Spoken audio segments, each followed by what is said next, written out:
Oi gente, como é que vocês estão? Voltei com mais um caso, aqueles casos do jeitinho que a gente ama, repleto de teorias da conspiração. Eu espero que vocês gostem de verdade, que vocês comentem, compartilhem, falem aqui embaixo, né, nos comentários o que vocês estão achando, do que vocês gostam de ver aqui. Eu preciso muito de vocês para que o canal cresça, então por favor, se inscrevam aqui, deixem um like para que a gente possa crescer juntos, né? E me desculpa já de antemão as falhas, eu confesso que às vezes é um pouco complicado. Eu falo bastante rápido, como eu coloquei aqui no meu perfil, então às vezes eu acabo atropelando assim algumas coisas por causa desse meu jeito de falar muito rápido. Esse caso é aquele estilo bem filme americano que eu adoro. Então vamos pro caso, né?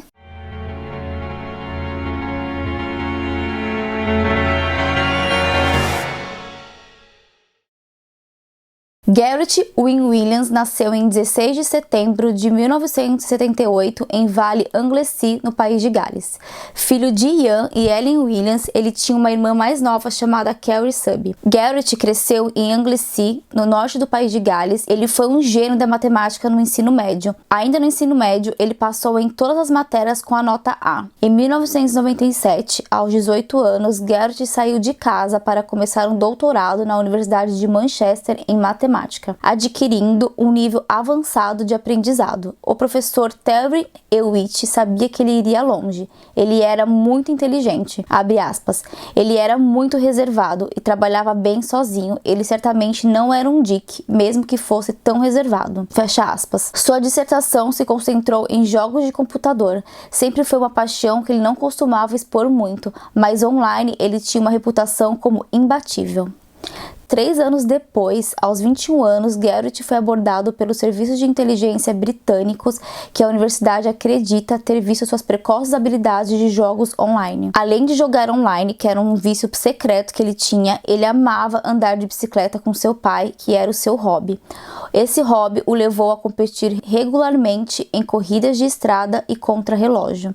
Ele também era um alpinista talentoso, terminando em 29º e 36º colocado nos campeonatos nacionais de escalada de montanha do Reino Unido de 2006 e 2008. Enquanto Garrett estava na Universidade de Manchester cursando matemática, ele foi observado pelos serviços de segurança da JCHQ em destacamento do Serviço Secreto de Inteligência. Eles haviam visto a sua notável habilidade de jogos online e ficaram muito interessados com o perfil dele. Mas assim que Garrett assinou a lei de segredos oficiais, tudo mudou, quando ele começou a trabalhar para MI6. Ele foi contratado para ser um decodificador de códigos da organização MI6, que é a agência de serviço de inteligência da Inglaterra. Garrett era uma pessoa muito reservada, ele não gostava muito de falar sobre o seu trabalho, nem sobre o que acontecia ali dentro, mas em alguns momentos ele comentava com a irmã que não estava muito feliz com esse trabalho que ele estava desenvolvendo na MI6. Ele também não entrou muito em detalhes, porém a sua irmã disse que ele estava querendo voltar para JCHQ e não gostaria de ficar ali dentro da MI6, que é uma organização dentro, né, da JCHQ. Então ele confidenciou com ela que ali dentro era uma disputa horrível e que ele não se sentia bem com aquilo e já tinha pedido para voltar para JCHQ, porém eles não estavam dando muita importância. O Garrett acabou ficando bastante tempo solicitando isso. Eles estavam, parece que, dando uma enrolada nele. A JCHQ ficava em Chanteloup. Ele gostava mais do seu trabalho dentro da JCHQ, não se sabe o porquê que era essa disputa tão grande ali dentro, se isso envolvia o Garrett, porém era o que a Carrie sentia quando eles conversavam. Os dois tinham uma relação muito boa, eles se falavam toda semana, 3, 4 vezes na semana, e todas as vezes eles brincavam bastante, contavam ali sobre o dia a dia, mas não com muita riqueza de detalhes. A Carrie amava muito seu irmão, então ela começou a sentir ele um pouco distante. Ela tentou conversar com ele algumas vezes, mas ele não se abria muito. Carrie tentou contato com Garrett durante 3 semanas e não teve retorno. Ela começou a ficar muito preocupada, entrou em contato com a JCHQ, porém não teve nenhum retorno. Quando a agência MI6 entrou em contato com a polícia britânica pedindo para que fossem ao seu apartamento, porque eles foram até lá e não encontraram nada. Quando eles chegaram no seu apartamento, onde havia 24 de agosto de 2010, tinha uma pessoa da MI6 lá embaixo com as chaves do apartamento do Garrett, pediu para que ele pudesse subir junto com os oficiais de polícia, porém a polícia pediu que não, que ele ficasse lá embaixo esperando e qualquer coisa eles pediriam para ele subir com eles. E assim foi feito, os policiais subiram até o apartamento do Garrett. Quando eles chegaram dentro do apartamento, era agosto, então estava muito quente, o ar-condicionado estava ligado na potência máxima, uma coisa muito estranha já, porque em agosto o calor em Londres é insuportável, não tinha porquê aquele ar tá ligado, ainda mais na potência máxima. Quando eles olharam assim em volta do apartamento, eles viram um notebook da Apple sobre a mesa, um iPhone de 500 libras, algumas maquiagens, uma peruca encostada numa cadeira. Fizeram a vistoria por todo o apartamento. Quando eles chegaram no banheiro, os oficiais se depararam com uma mochila da The North Face vermelha dentro da banheira, um cheiro horrível, estava saindo bastante líquido dentro daquela mochila. Eles entraram em contato com outros oficiais de polícia pedindo para que eles fossem até lá, que tinha alguma coisa muito errada ali dentro. Quando eles chegaram, um técnico ali da polícia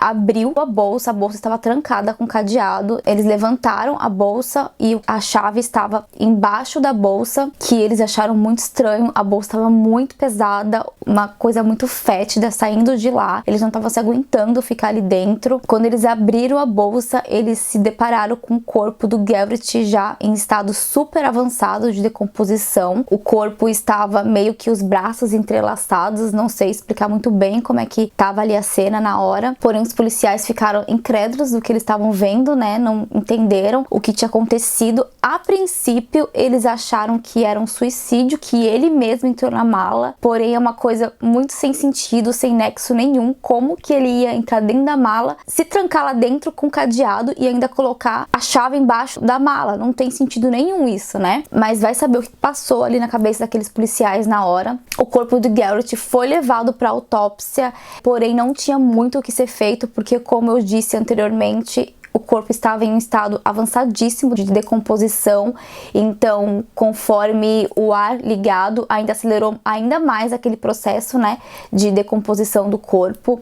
Eles olharam dentro da mala, ver se tinha algum bilhete, alguma coisa, não tinha nada que indicasse suicídio do Garrett. Eles colheram todas as impressões digitais que haviam dentro do apartamento, porém eles encontraram um apartamento completamente limpo, sem nada que pudesse garantir que alguém esteve lá dentro. A porta foi retirada para que eles vissem como é que ela foi trancada, se tinha alguma impressão digital na porta. Eles encontraram um quarto ao lado do banheiro que foi encontrado o corpo do Garrett, um quarto cheio de roupas de mulheres, sapatos, cerca de 26 pares de sapatos, roupa de grife caríssimo. A polícia estima-se que aquelas roupas de grife valia mais ou menos 20 mil libras, que é muito, né? Algumas pessoas começaram a comentar entre eles que aquilo havia sido uma coisa planejada, não estava dando para entender muito bem como aquilo tinha acontecido, como que a MI6 não reportou esse desaparecimento dele, né? Provavelmente ele ficou 10 dias desaparecido e ninguém falou nada. O quarto, como eu disse anteriormente, também estava completamente limpo, não tinha impressão de nada. Aquilo parecia muito ter sido feito por alguém muito profissional, e como ele trabalhava por serviço secreto, já era de se imaginar que os olhos voltariam, né, para JCHQ e para MI6, porém eles não davam muita informação sobre Garrett, falavam muito pouco, por mais que a polícia pressionasse, dizendo que eles precisavam que eles falassem alguma coisa em que o Garrett estava envolvido, qual era a investigação que eles estavam fazendo, porém eles preferiram ficar calados. A família do Garrett ficou chocada quando receberam a notícia de que seu corpo foi encontrado. A irmã do Garrett ficou em prantos, os seus pais não conseguiam entender como aquilo tinha acontecido. Explicaram para eles das roupas de mulheres que encontraram dentro do seu apartamento. A mãe e a irmã disseram que aquelas roupas provavelmente era para elas, que o Garrett gostava bastante de presenteá-las, porém a polícia achou aquilo muito estranho, porque era muito sapato, era muita roupa, não tinha muito sentido aquilo. Além das roupas, encontraram maquiagem, várias perucas. As roupas estavam dispostas dentro de 6 caixas separadas dentro de um quarto de hóspedes. Também não fazia muito sentido se era um presente que ele ia dar para elas, porque que estava estavam daquela forma dentro de um quarto de hóspedes e mostrava ali que não tinha etiqueta, muitas delas, e provavelmente muitas já tinham sido usadas também, além das perucas que também não dava para entender. Os pais do Garrett perceberam que a polícia queria insinuar que ele era homossexual, e aí eles disseram que o Garrett não era, que ele tinha algumas namoradas e que ele nunca demonstrou aquilo para eles, e também se tivesse demonstrado não havia problema nenhum nisso. Apesar da grande investigação, não se conseguiu achar muita coisa, além de um fio de cabelo que foi encontrado preso à mão do Garrett. A Scotland Yard estava em cima da MI6 e teve muito problema encontrado pelos investigadores, porque o tempo que o corpo ficou ali em estado de decomposição, perdeu-se muita coisa para poder ajudar nas linhas de investigações. Estima-se que a data do falecimento do Garrett aconteceu 16 de agosto de 2010, já nas primeiras horas do dia, ou seja, ali pela manhã, na madrugada ou pela manhã. Não se sabe ali colocar uma hora certa, porque o estado que o corpo do Garrett foi encontrado aparentemente foi realmente para que não houvesse nenhum vestígio sobre sua morte. Os detetives, eles não tinham ideia do que o Garrett fazia, o que realmente ele fez e quem ele era, e ainda assim eles não conseguiam encontrar alguém próximo a ele que pudesse explicar ou que pudesse garantir que aquilo não tinha sido um assassinato. Eles então recorreram à família do Garrett para que pudessem explicar, né, o que ele fazia, pedindo fotos, dando alguma clareza ali para eles, para poder elucidar ali o caso. Porém, a família só contou o que o Garrett falava, que não era muita coisa. A sua irmã Carrie Subby, que é casada com um médico. Carrie, ela é fisioterapeuta, e seu marido, Dr. Chris Subby, consultor de um hospital de Londres, viram Garrett 3 meses antes da sua morte, quando ele os levou para tomar chá no Ritz para comemorar seu 2º aniversário de casamento. Os 3 passaram aquela tarde rindo e brincando, e depois continuaram a falar com frequência por telefone. Carrie falou que a última vez que ela entrou em contato com seu irmão em 11 de agosto, depois que ele voltou de uma curta viagem aos Estados Unidos. Ele agora pretendia arrumar as coisas antes de retornar ao JCH Key em Cheltenham em 3 de setembro. Garrett não lhe contou nada sobre seu trabalho, mas quando não respondeu às ligações durante semanas, a Carrie ficou muito intrigada com aquilo, muito preocupada, porque eles eram muito próximos, então não tinha por que ele não atender as suas ligações. As investigações continuavam ali a todo vapor, todo mundo em cima desse caso, a imprensa, todo mundo falando sobre. A MI6 continuavam totalmente fechada, não falavam nada, nada mesmo, eles não conseguiam tirar nada deles. A polícia acreditava no momento que a MI6 estava à frente dessa morte, que ele foi morto ilegalmente ali dentro da organização, mas também eles não podiam provar aquilo.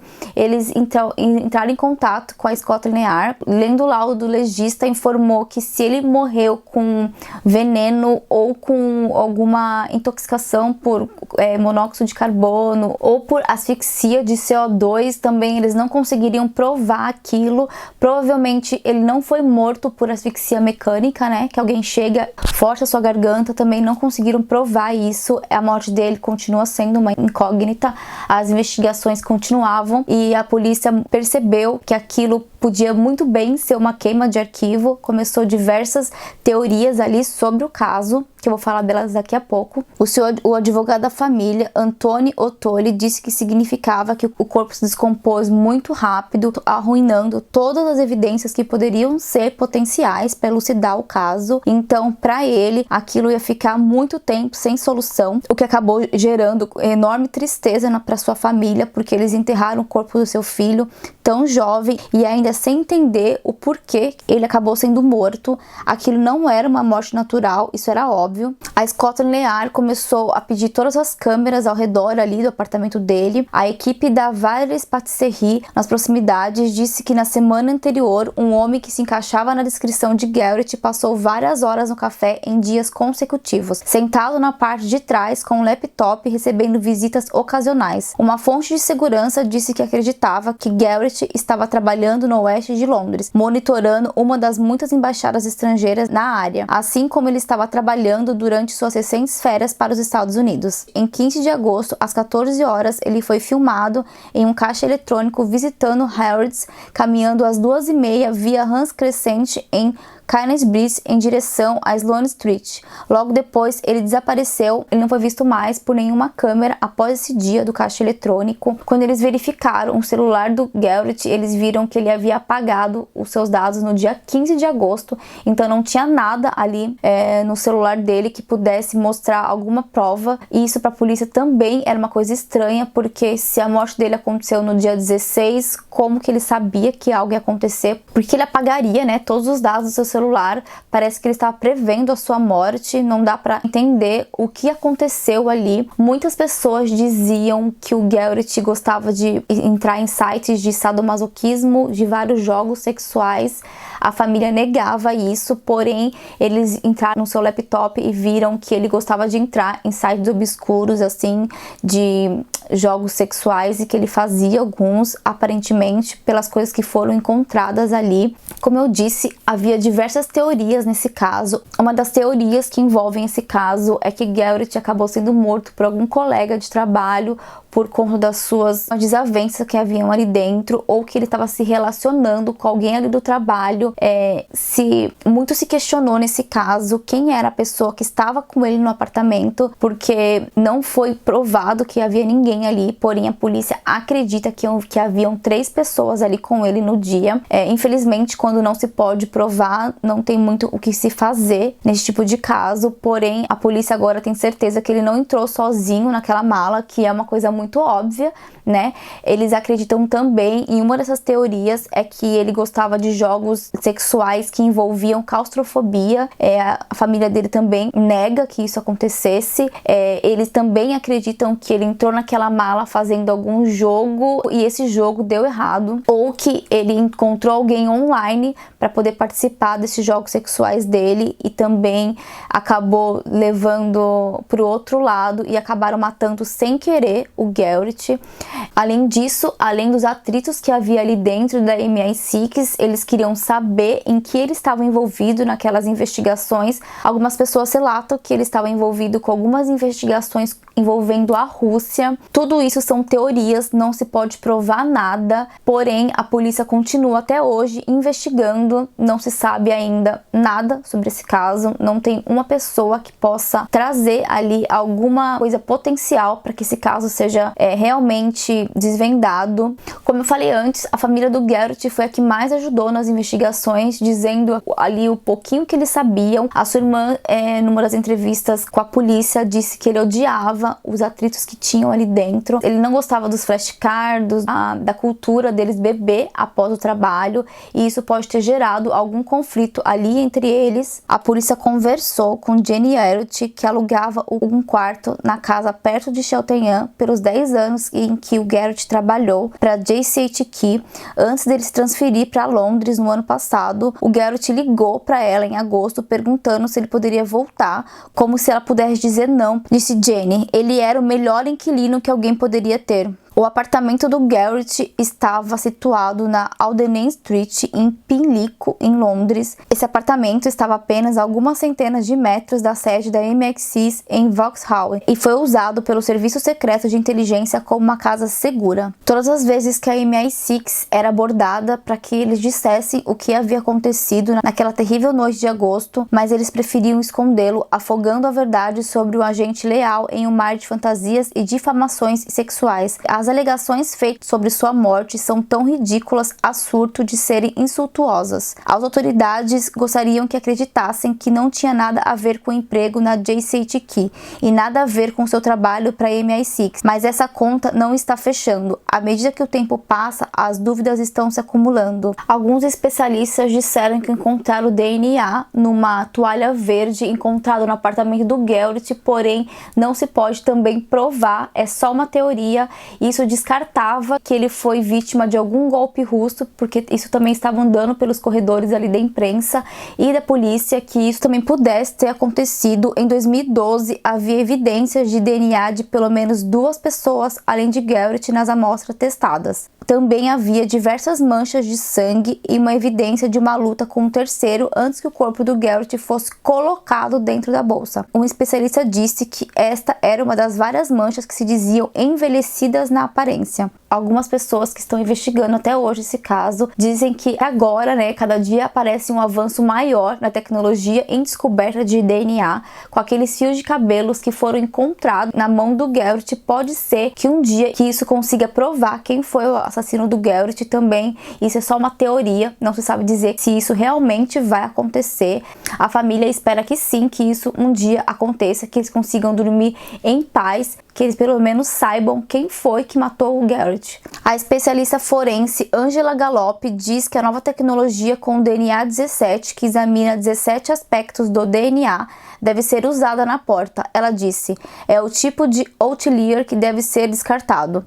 Em um inquérito em maio de 2012, a doutora Fiona Winks disse que a causa da morte era não natural e provavelmente teria sido mediada criminalmente. O advogado da família ainda questionando a polícia, dizendo que havia diversas evidências que foram mostradas para eles, que havia uma segunda pessoa dentro do apartamento, porém não conseguiam provar nada. A Scotland Yard, em 2021, abriu de novo um inquérito tentando descobrir se haviam novas evidências ali para a morte do Garrett, porém não foi encontrado mais nada, nenhuma evidência. A sua morte foi comparada a Georgi Markov, um dissidente búlgaro morto por um guarda-chuva com a vina do veneno em Londres 32 anos antes, e o assassinato em 2006 do dissidente russo Alexander Litvinenko. Duas fontes seniores da polícia britânica disseram que parte do trabalho que dizia respeito à Rússia confirmou relatos que ele estava ajudando a Agência de Segurança Nacional dos Estados Unidos a rastrear rotas internacionais de lavagem de dinheiro que são usadas por grupos do crime organizado, incluindo células da máfia com sede em Moscou. Então é isso, gente. Me contem aqui embaixo o que vocês acharam dessas diversas teorias, né, que são muitas. Não se pode provar nada, são só teorias jogadas ao vento ali, porque nenhuma delas foi provado o que realmente aconteceu com Garrett. Parece mesmo, né, um filme de conspiração russa e americana. Não dá pra saber qual será o desfecho dessa história. Eu acredito que não vai ter. O laudo do legista já foi feito 2 vezes e não se provou nada, né? Se vocês gostam desses casos cheios de teorias, porque eu confesso que eu amo, pra mim são os melhores casos, é esse que não tem solução. Não esqueça de dar o seu like, curtir, compartilhar. Fiquem aqui pro próximo caso, tá bom? Beijo, fiquem com Deus e até a próxima. Tchau!